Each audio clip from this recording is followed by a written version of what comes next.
The maintenance corridors of Station Kepler 7 were never intended for dragons, regardless of their size. Boris uncovered this reality when he stumbled upon the creature trapped between two waste disposal units, its scales faded from starvation, and its breath escaping in frantic little bursts. The dragon hatchling was likely no more than a few weeks old, only about the size of a house cat, with wings that quivered like leaves in the fall. Its golden eyes followed Boris's every move as he placed his cleaning supplies down and knelt next to the confined creature. "Calm down, tiny creature," Boris murmured in his mother tongue, though he was unsure if the dragon comprehended Uru any more than the universal language. The universal translator on his work vest dimly flickered. The station administrators classified this piece of equipment as non-essential for the maintenance staff. The dragon let out a whimper, a sound that pierced Boris's heart like a plasma cutter slicing through steel.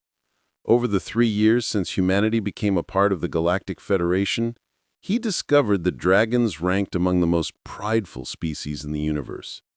To produce such a raw sound indicated a deep sense of desperation. Boris looked around the deserted hallway. His shift supervisor, a centurion devoid of any empathy, would reduce his pay if he caught Boris assisting a pest. The dragon population at the station was viewed as a bother. Individuals who fled from the diplomatic areas having multiplied within the ventilation systems and sometimes interrupting trade discussions with their appearances. Yet gazing into those golden eyes, Boris found it impossible to concern himself with the rules. He carefully freed the hatchling, noticing its delicate weight, almost as if it were too light. When had it last fed? The dragon's scales felt fragile beneath his rough hands. "I can tell you're really hungry, right?" Boris spoke gently. The dragon's head tilted, and for an instant Boris could have sworn he detected a glimmer of understanding in its gaze. Boris swiftly reached into his lunch container.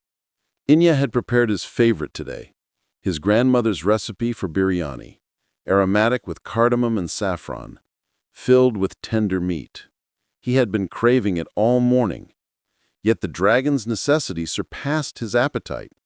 He presented a tiny morsel of meat to the young creature. The dragon sniffed carefully, then consumed it with fervent appreciation. Boris consumed it gradually, bite by bite, until all that was left of his lunch was the faint scent of spices. "There you go," he whispered, gently caressing the dragon's head as its scales started to shimmer. "Isn't that an improvement?"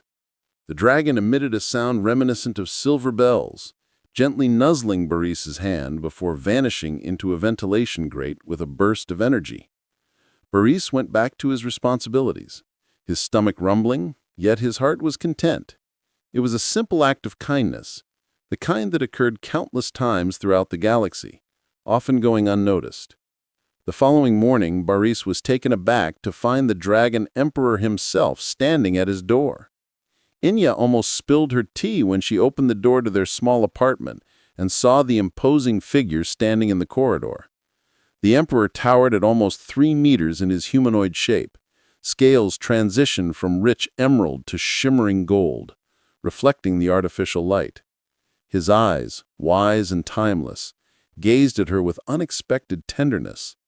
"I am in search of the individual known as Boris," the Emperor declared, his voice echoing with a resonance that compelled the very walls to pay attention.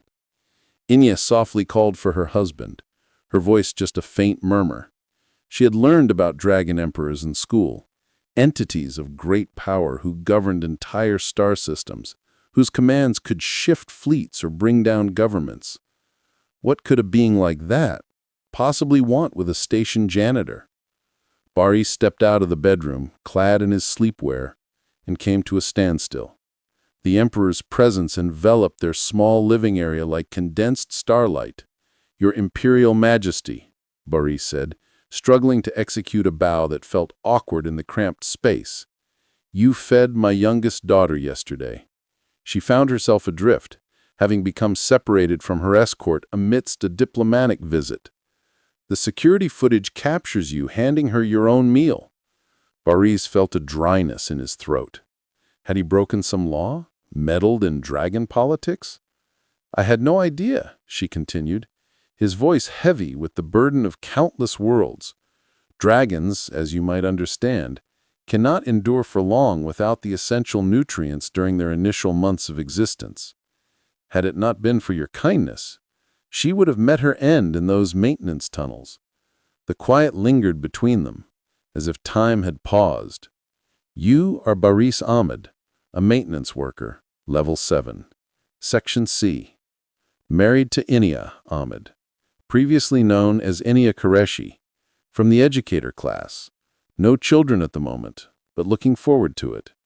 Your total earnings position you within the lower quartile of residents in the area. The cost of your lunch yesterday was about 3/4 of your daily food budget. Heat flushed Baris's cheeks. The relaxed sharing of their financial difficulties felt like exposure, yet he sensed no ridicule in the Emperor's voice. Just a thoughtful scrutiny. I am perplexed, Your Majesty. The Emperor's smile softened his formidable visage, giving it almost a grandfatherly warmth. My daughter talks about you all the time, not only your kindness, but also something more. It was a sensation she experienced when your thoughts connected with hers. I lack telepathic abilities. No, the Emperor consented. What you possess is truly unique. Empathy that goes beyond species, language, and politics. When you saw her pain, you didn't perceive a dragon hatchling, a diplomatic issue, or a nuisance at the station. A child in need of assistance caught your attention. The Emperor pulled a small device from his robes that buzzed with stored energy. This is a quantum-enabled translation matrix that updates itself automatically. This will enable you to interact with any intelligent species across the known galaxy. Baris gazed intently at the device. Technology valued at more than a lifetime's earnings. But what's the reason? The Emperor stated plainly, the galaxy requires more humans like you.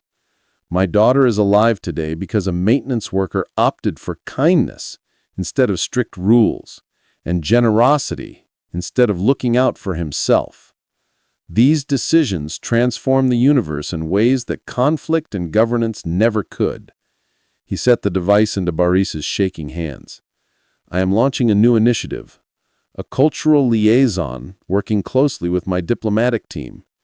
Your mission, if you choose to take it on, is to assist different species in understanding one another, to show them what you showed to my daughter.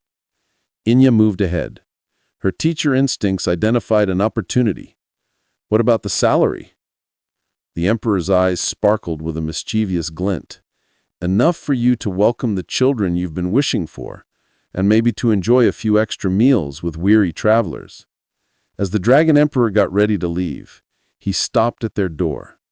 Basam, yesterday you prepared biryani for my daughter, infused with cardamom and saffron. She claims it was the most delightful thing she has ever savored, not because of the spices, but because it was offered generously from the heart of someone who had little and chose to share it regardless. In the realm of dragons, there's a saying, even the tiniest spark can set the mightiest stars ablaze. We appreciate you being our light. The door shut behind him, leaving Baris and Inya gazing at each other in their small apartment.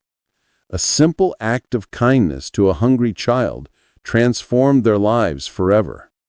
Beyond their window, the stars appeared to shine with greater intensity, as if the cosmos itself endorsed the power of compassion when one species extended a hand to assist another.